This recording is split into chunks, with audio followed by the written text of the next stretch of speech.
Allahu Allahu Allahu Allah Allahu Allahu Allahu Allah. Bismillahirrahmanirrahim. Assalamualaikum warahmatullahi wabarakatuh.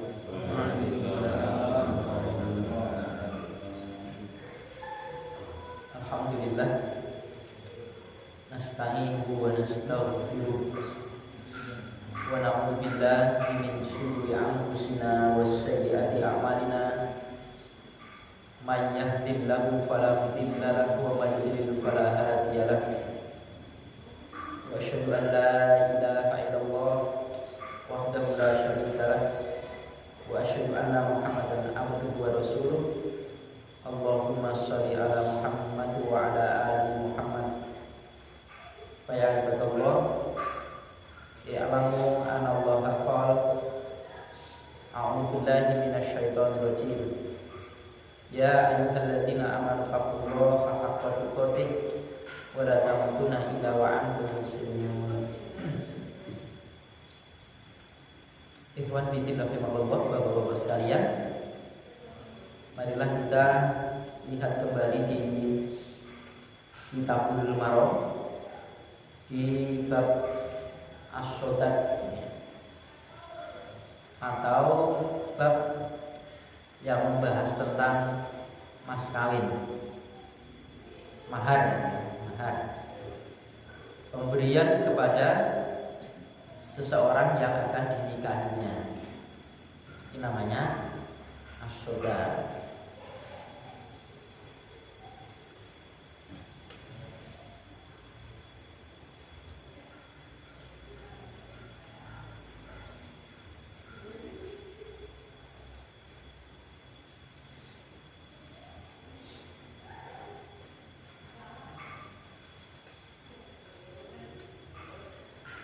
Sekarang hadis yang ketiga dari bab atau di kitab saya,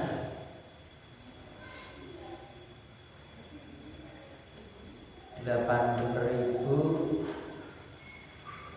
896.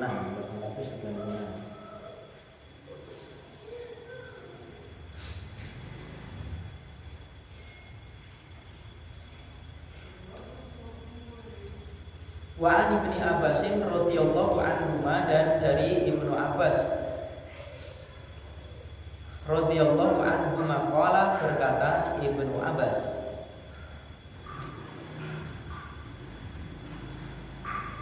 lama tatkala tazawwaja, menikah siapa Aliun, Ali menikahi Fatimah.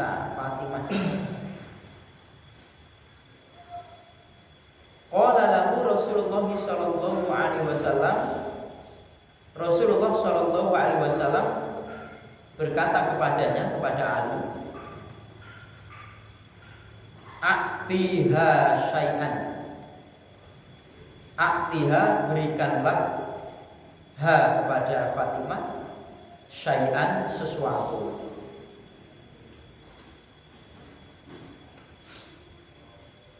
Qala, berkata Ali, ma indi syai'un, tidaklah ada padaku itu sesuatu. Artinya saya tidak punya apa-apa.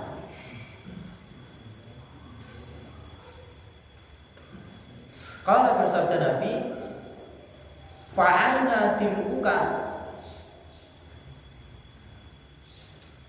maka di mana diruka, baju besimu. Al-Hutomiyah itu dari Hutomiyah itu nama negeri ya.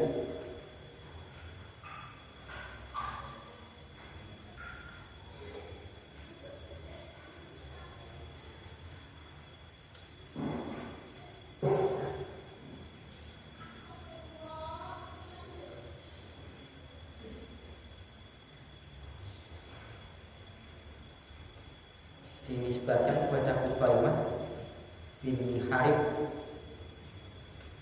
Ini adalah orang dari min Abdul Qais. Nah, ini orang-orang di sana itu memang pekerjaannya itu membuat baju besi.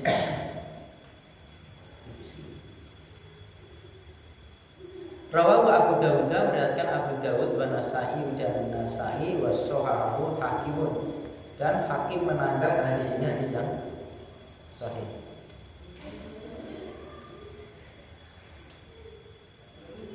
Jadi ketika kata si Ibnu Abbas, ketika Ali ini menikahi si Fatimah, itu Rasulullah Shallallahu Alaihi Wasallam, yakni ayahnya Fatimah, ini berkata kepada Ali, anak pamannya, berikanlah kepadanya, kepada Fatimah itu sesuatu, artinya untuk mahar mas kawin. Lah kebetulan Ali ini menjawab, ma inni syahidun. Waduh, saya ini tidak punya apa-apa ya Rasulullah gitu. Lah kemana baju besimu itu? Yang dari Utomiyah itu. Jadi kan terkenal di sana itu Utomiyah ini memang terkenal baju besinya itu baju besi yang bagus-bagus, konon seperti itu. Nah, kalau kita lihat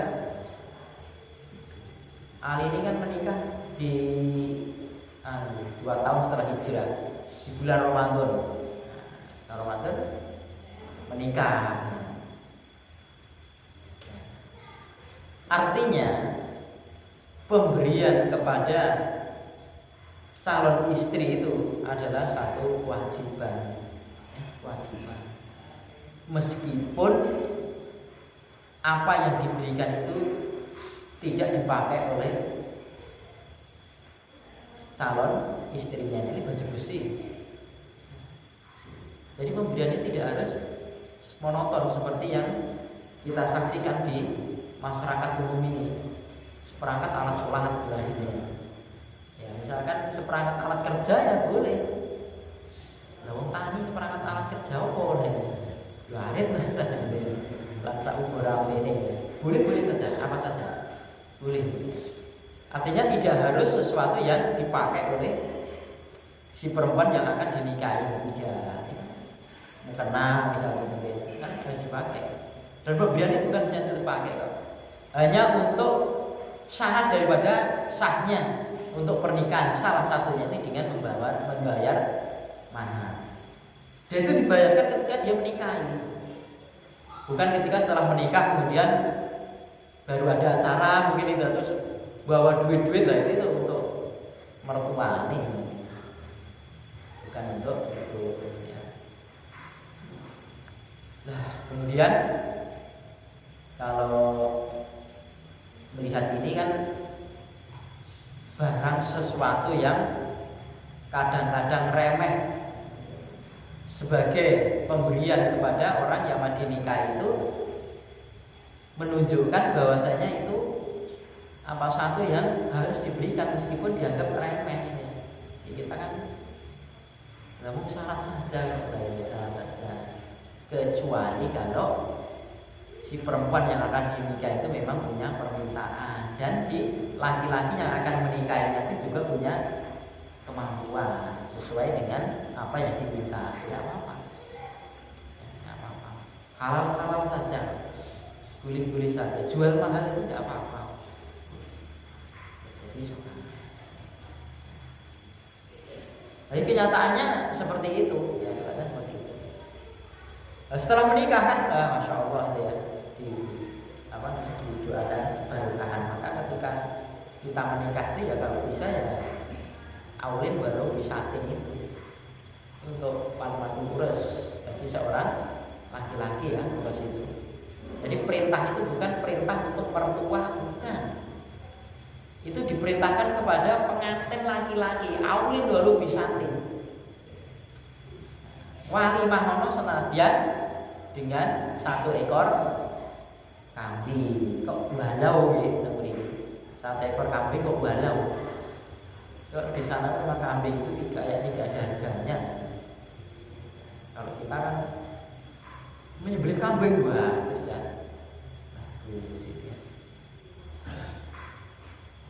Dan walimah yang ada itu kan itu walimatul akad, walimatul urus, kemudian walimatul akikah itu namanya walimah. Ya, walimah itu ada itu. Selebihnya itu ya walimah-walimah yang diadakan, ya walimatul khitan, ya walimatul hamil. Sekarang ada lagi berkembang walimatul safar dan lain sebagainya. Itu adalah walimah-walimah yang mereka bikin saja. Jadi walimatul khitan itu ya tidak terjadi pada orang-orang dulu dan tidak pernah terjadi di ulama, di kalangan ulama-ulama salaf, orang-orang terdahulu. Gitu ya. Nah, orang kita kan kayak kita potong kuku, masa potong kuku ya tidak walimahan kan ya, tidak ya, cuma potong.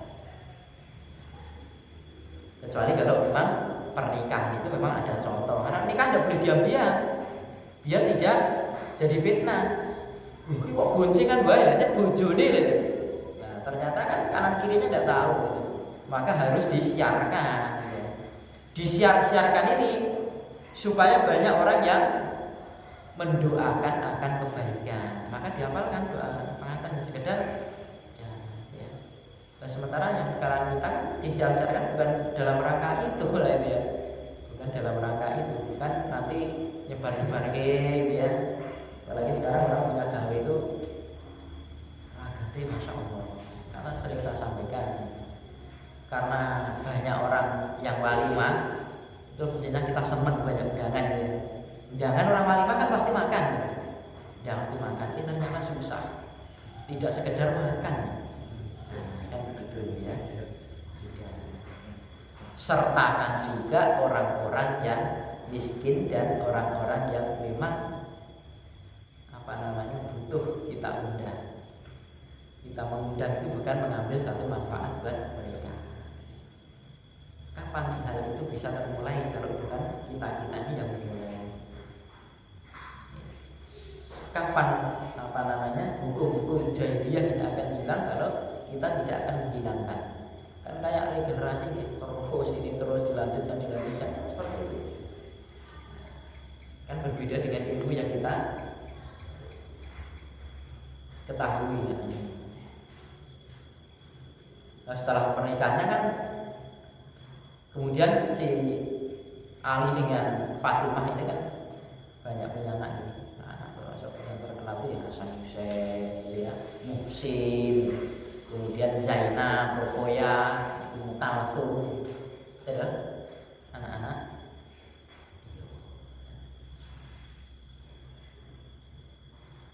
Hari wajib banyak.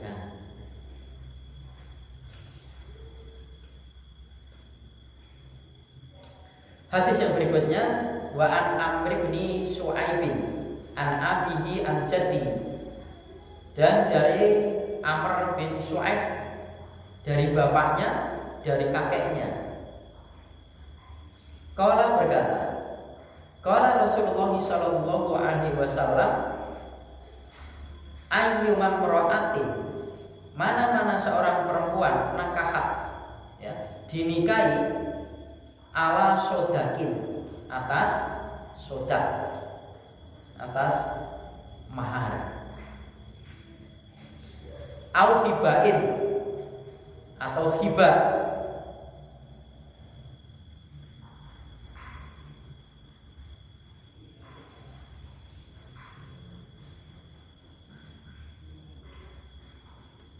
hibah itu kalau dalam keterangan yang di bawah itu pemberian kepada istri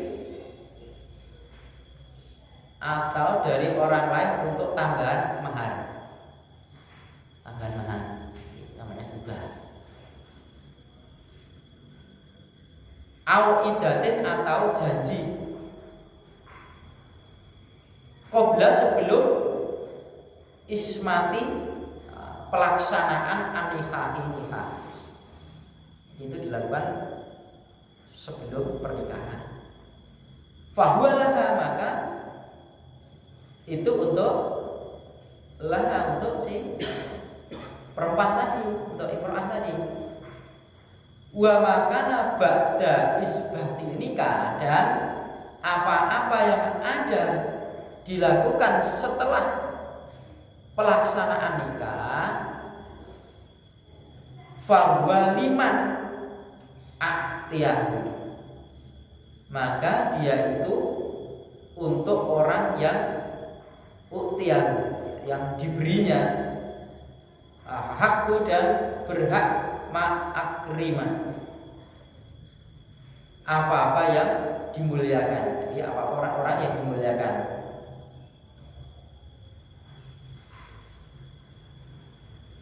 Yang dimuliakan termasuk ar-rajulu alaihim, ya.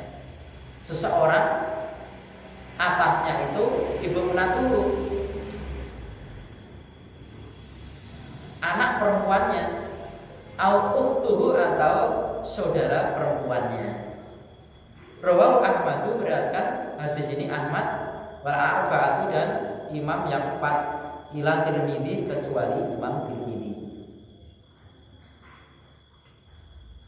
Dari mana-mana saja seorang perempuan itu dinikahi oleh seorang laki-laki mestinya begitu, maka wajib baginya itu untuk menerima sodah tadi, ya, sodah, untuk menerima mahar. Mahar itu dibayarkan, baik dibayarkan tunai atau baru berupa iddah atau berupa perjanjian. Nah kemudian hibah ini, pemberian maharnya mas, misalnya dia emas 5 gram, nah ternyata ada tambahan, ini namanya hibah. Atau orang lain loh, mesake sak menawa wis ke kancaku nikah sak tambahan maharnya, enggak apa-apa. Berikan tambahan. Kita memberikan tambahan kepada orang lain juga bisa. Misalnya memberikan tambahan, misalnya hibah mereka. Atau janji-janji. Nah, wis pokoknya nanti tak ini dulu ya, emas 5 gram dulu, pokoknya nanti tak tambahi 10 gram misalkan. Nah, ini harus bayarkan, janji sebagai tambahan untuk maharnya. Tapi janji ini adalah janji untuk tambahan mahar. Terus itu maharnya tak tambahin ya, jangan begitu diberikannya. Ya. Nah itu diberikan sebelum pelaksanaan nikah, artinya ketika dia itu ijab qabul itu, nah, itu untuk dia, untuk orang yang mau dinikahi. Tapi kalau sudah menikah, kalau bahasa kita yang umum itu sangu manten nih, musuh lo betul ini di apa namanya dimantu terus manten itu gak sangu lah, itu gak sangu. Lalu yo bagi orang yang dimuliakan, mungkin untuk tokohnya, tokoh itu sebagian untuk mertuanya atau untuk saudara si putri yang dinikahkan juga untuk adiknya lah, untuk kenang-kenangan lah. Kita kan sering gitu. Apalagi belum nikah itu kan ketok romo, istilah orang pacaran. Belum dinikah mau ngejak dolanan romo, nambah deh lah itu loh. Wis nek omah dibungkus nek kuwi nek durung dadi bojone lah, baru dadi bojone tenan. Wah, dijak wae ora lah itu ya. Ketinggalan romone. Ketok asline lah ngono. Aku di zaman jahiliyah ngalami pacaran apa mboten? Kata orang-orang sekarang asik pacaran setelah menikah. Kalau mengalami seperti itu ya istighfar. Istighfar pada Allah Ta'ala, dulu belum pernah mengenal din, ya. Setelah tahu tinggalnya. Nah dari sini ternyata mahar itu tidak ada batasan. Batasannya tidak ada. Banyak juga tidak apa-apa. Sebanyak-banyak juga tidak apa-apa. Ada tambahan juga boleh. Ya, boleh. Menurut kemampuan dia dan menurut permintaan orang yang akan dinikahi. Jadi kalau sudah ditanya. Jadi kalau penghulu atau menikahkan yang ada itu ya, saya pernah tahu saya 3 kali menikahkan orang itu ya. Seorang di tempat pengajian kami dulu di daerah Ciro sana, Pak D-nya itu bawa orang dari luar Jawa. difitnah. Nah ini mungkin nggih proses nikah. Tapi wis entek ngono lah. Atau ponakan itu piye ya ini selamatnya dinikahkan dulu saja. Ya, dinikahkan dulu saja. Ya, nanti perkara itu nanti lapor ke KUA atau nikah lagi itu semua ya. Intinya untuk menyelamatkan biar tidak terjadi jadi berbuat maksiat. Berapa kali dinikahkan? Ya ditanya, aja nyuwun apa? Lah mahar. Pun sak kersane lah. Biasanya kan kebanyakan seperti itu. Sak kersane iki opo lah. Biar apa? Biar sesuatu yang diinginkan. Kula niku panjenengan nikah kula nggih, kula niku kepengin niki. Lah, ngoten. Kepengin mahar niki. Oh, tidak ada batasan ya. Apapun boleh. Termasuk Ali ini malah baju besi. Baju besi baju untuk perang. Padahal kan perempuan tidak wajib perang. Perang ini melayani suami itu aja, jihad aja. Nah, melayani suami itu. Ya. Jadi istri itu ya istilahnya dipakai enggak kok ya siap dipakai kebutuhan. Seperti itu. Atau haji gitu ya, haji. Haji biasanya pakai mahram.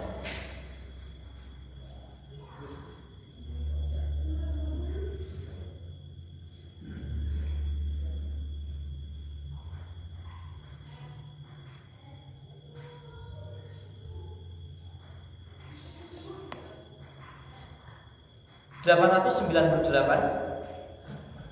sambungannya dari terus ini. Wa an Alqamah dan dari Alqamah Ani bin Mas'udin dari Ibnu Mas'ud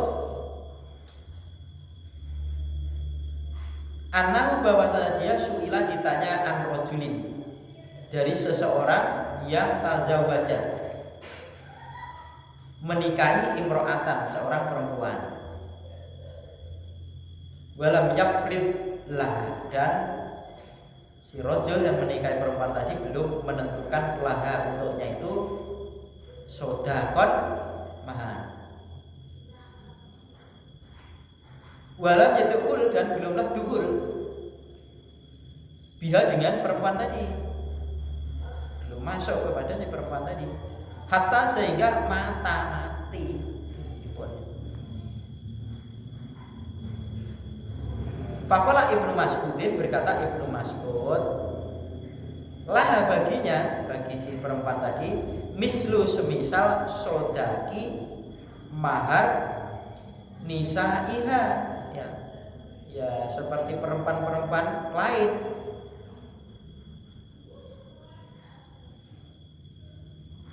La waksa tidaklah kurang wala syatoto dan tidaklah kelebihan. Wa alaiha dan atasnya si perempuan tadi ada al iddatu iddah. Ada masa iddah penungguan untuk menikah kembali. Kalau ditinggal mati itu 4 bulan lebih 10 hari gitu.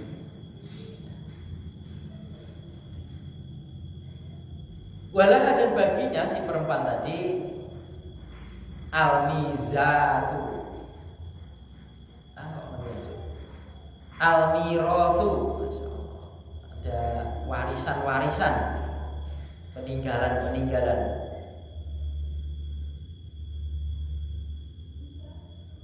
Faqama Makil bin Sinanin al-Asja'i maka berdirilah si Makil bin Sinan al-Asja'i. Faqala maka berkata dia, qada Rasulullah sallallahu alaihi wasallam, Rasulullah sallallahu alaihi wasallam menentukan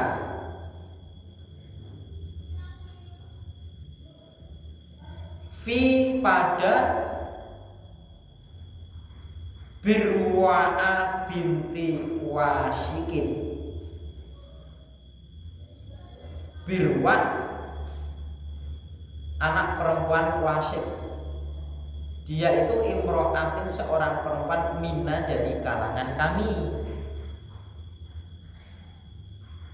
Mislas misal maqabaita, apa yang engkau tetapkan. Fafariha, maka bersenang-senanglah biha dengannya, dengan perempuan tadi. Ibnu Mas'ud. Oh, sebentar.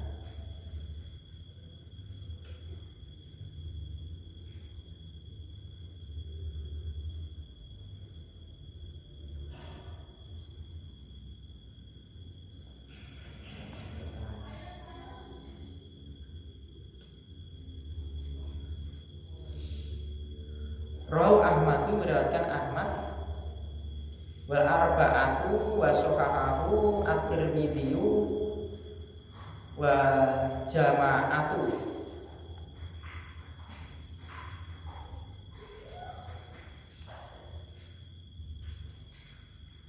Diriwayatkan hadis ini Ahmad dan imam yang empat, mensahihkannya si Tirmidzi dan jamaah. Jamaah itu ya orang banyak bareng-bareng. Pak Farihah biha, bergembira, bersenang-senang biha. Biha ini kembalinya kan ya panas dengan imro'ah gitu. Ibnu Mas'ud.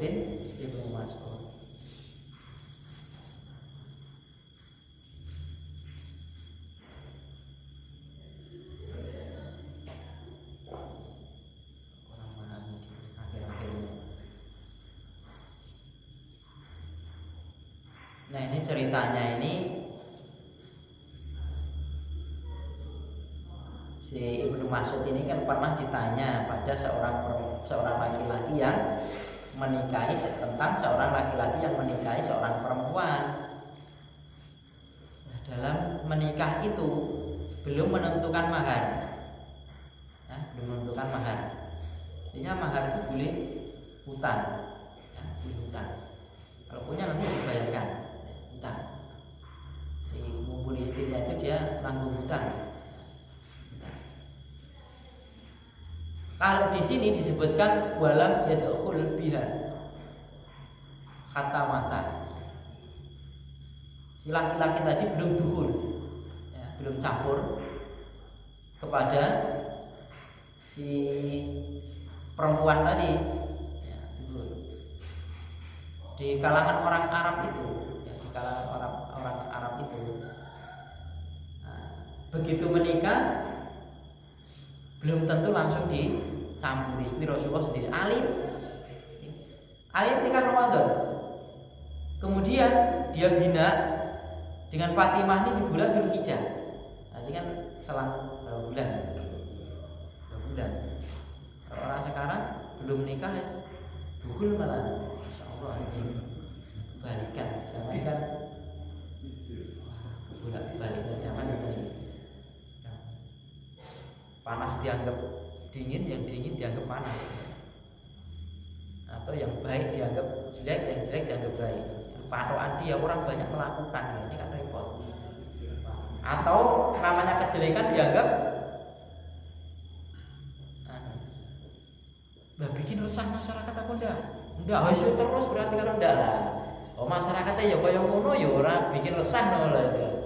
Ya, mereka. Dan kembali ke sini. Betul, kemudian mati. Kemudian Ibnu Mas'ud ini memberikan satu jawaban. Loh, baginya si perempuan tadi juga seperti perempuan-perempuan biasa yang lainnya, umumnya. Ini bahasa umumnya itu sebenarnya bisa dipakai, bisa dipakai yang umumnya itu tidak melanggar daripada syariat.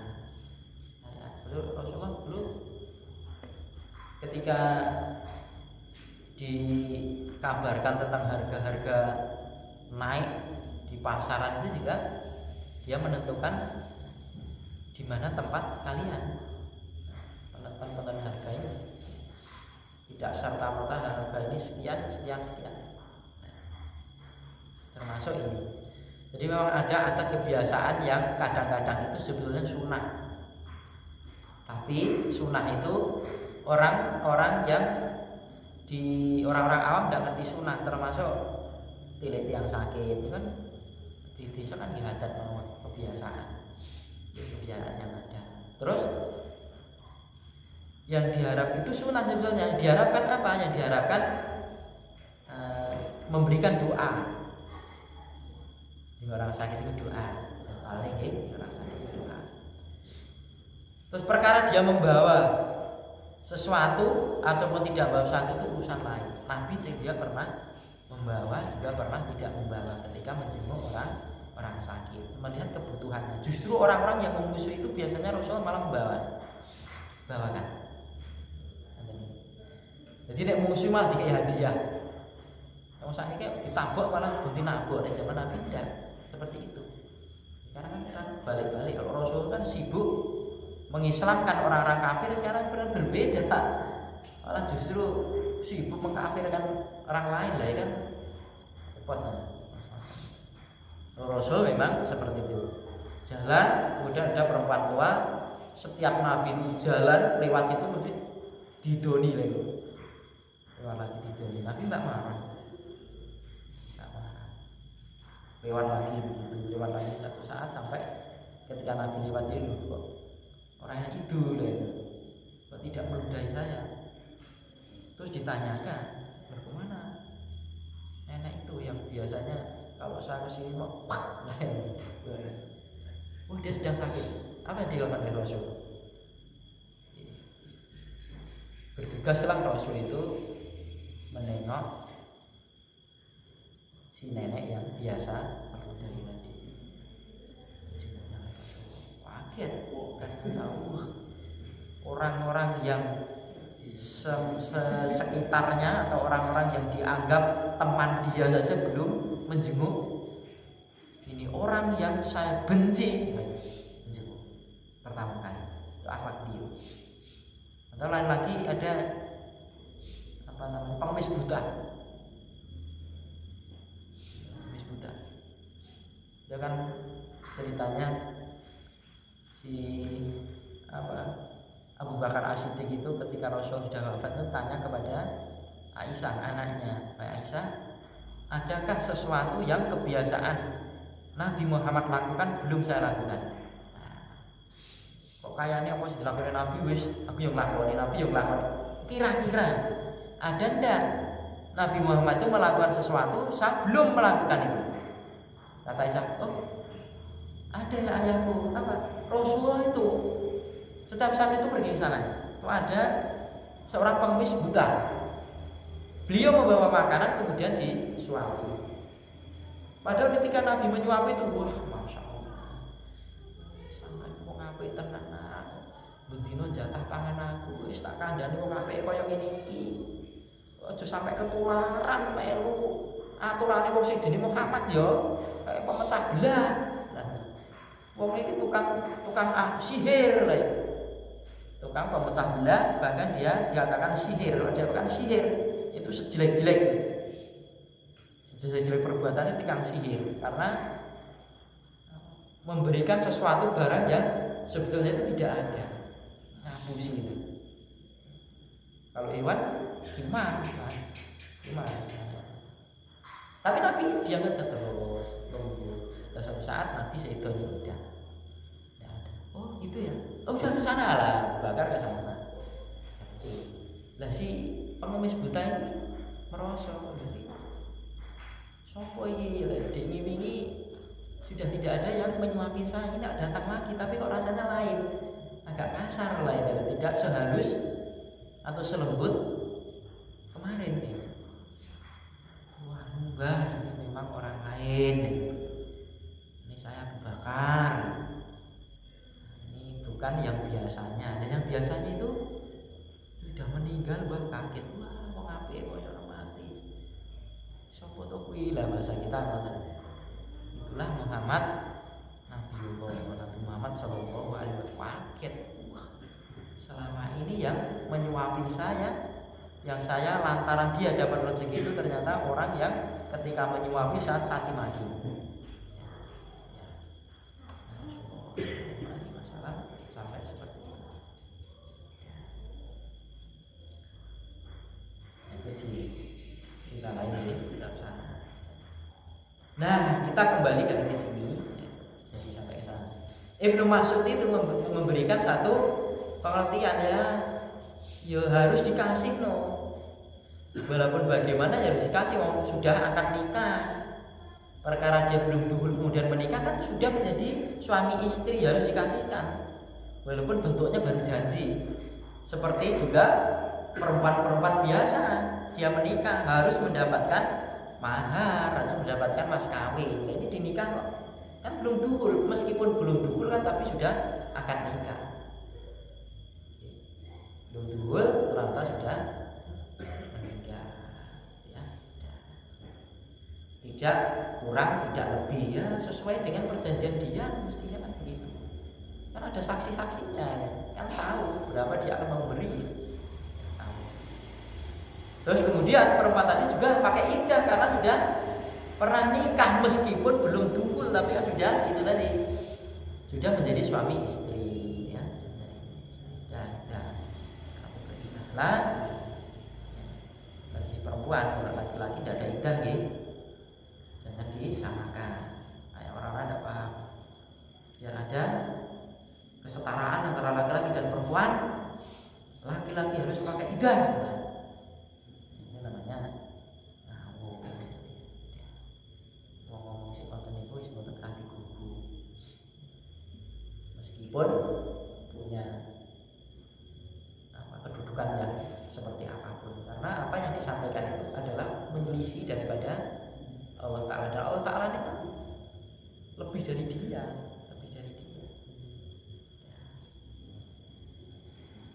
Terus si perempuan tadi juga mendapatkan bagian warisan karena sebagai istrinya. Yang nanti kan itu warisannya apa? Nah kemudian ketika itu Makil bin Sinan berdiri, wah ternyata Rasulullah Shallallahu Alaihi Wasallam itu dulu itu menentukan, ya, menghukumi atau menentukan pada seorang perempuan namanya itu Birwa, ya, anak perempuannya Wasik, itu juga mengalami hal seperti itu. Itu orang kalangan kami, adanya di bawah kami, adalah bahasa kami adalah ini adalah rakyat kami. Ini kan Punggowo bahasa sekarang itu, Punggowonya kalangan kami. Itu menetapkan juga sama seperti yang kamu tetapkan. Waduh, kamu bersenang-senanglah baik maksudnya ini yang saya paham ini selama pihak ini kembali ke imro'ah atau kembali kepada keputusannya, berarti pilihannya kembalinya ke sana.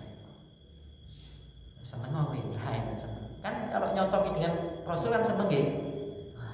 Nyocoki. Apa para sahabat itu tidak mengira-ngira. Perkiraan sahabat itu mesti pakai ilmu. Maka apa yang dikatakan oleh sahabat menisbatkan kepada Nabi, meskipun tidak ini dari Nabi, tapi dia menisbatkan saja kepada Nabi. Saya pernah dulu itu misalkan dia Nabi begini dan begitu, pasti diterima biasa sahabat. Bahkan kalau dalam peperangan itu biasanya peperangan di kalangan tabiin misalkan ini, wah perang. Apakah semua ini di kalangan kalian itu ada yang dari kalangan sahabat? Ada, oh pasti kita menang, nah, itu ya. Karena saking baiknya itu membawa keberkahan. Sahabat itu adalah orang yang hidup sejaman dengan Nabi, ketemu Nabi, kemudian dia dalam keadaan beriman. Meskipun sejaman dengan Nabi, ketemu dengan Nabi, tapi kalau tidak beriman ya bukan sahabat namanya. Enak ya, menurut kita, oh enak, ketemu sahabat lah, ketemu Nabi. Bisa minta doa langsung pada Nabi, bawa ilmu pada Nabi. Dan sambil sulo, ya. Enak dan tidak enaknya itu tergantung kita mendapatkan hidayah atau tidak. Meskipun ketemu Nabi, kalau Nabi tidak diberi hidayah oleh Allah Ta'ala, terus mau apa? Ya, malah kosong. Nah, ini Ibnu Mas'ud ini keterangannya, jawabannya sesuai dengan apa yang telah Nabi putuskan yang menimpa kepada orang lain. Jangan menghayal sama bingung ini atau kemana ini sana. Masya Allah, tak terasa. Mungkin saya cukupkan sekian dulu apa yang disampaikan. Soal disambung kembali kalau Allah Ta'ala berkenan memberikan umur yang panjang. Astagfirullahaladzim, subhanallah, asyhadu an la ilaha illa anta, astaghfiruka wa atubu ilaik.